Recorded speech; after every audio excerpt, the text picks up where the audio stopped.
got a call to Galveston, 45 minutes down the road. And while in Galveston, the port of Galveston, full hazmat suit on and everything on top of a tank, there was an accident and lethal chemical exploded and took off his hazmat suit and sprayed him, and he shouldn't have made it through the night.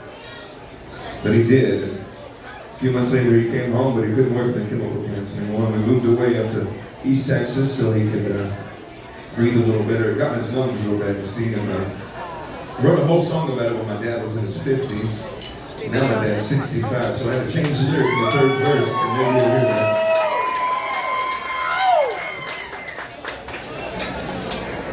I'll make sure I'm in tune here, but I gotta let you know this is all a true story. Every single word of this song is true. It's the truest song I could ever write, I think.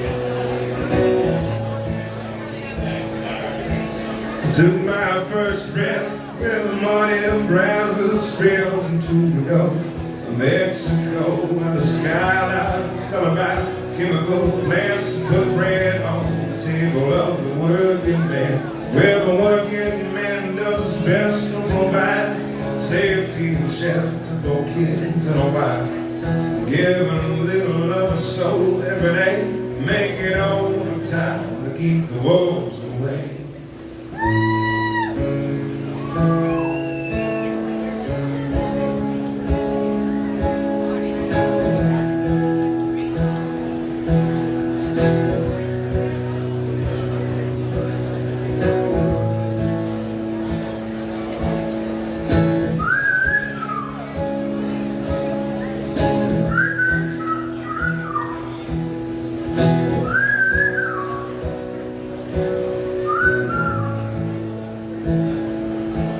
I was barely 13 when the company man tried to dig my daddy's grave.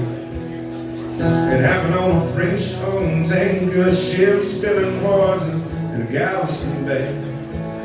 Well, the liquid fire filled his lungs and his eyes silenced any mortal cries. The cold in the grid, death, stinging pain, he fought like hell to keep the wolves away.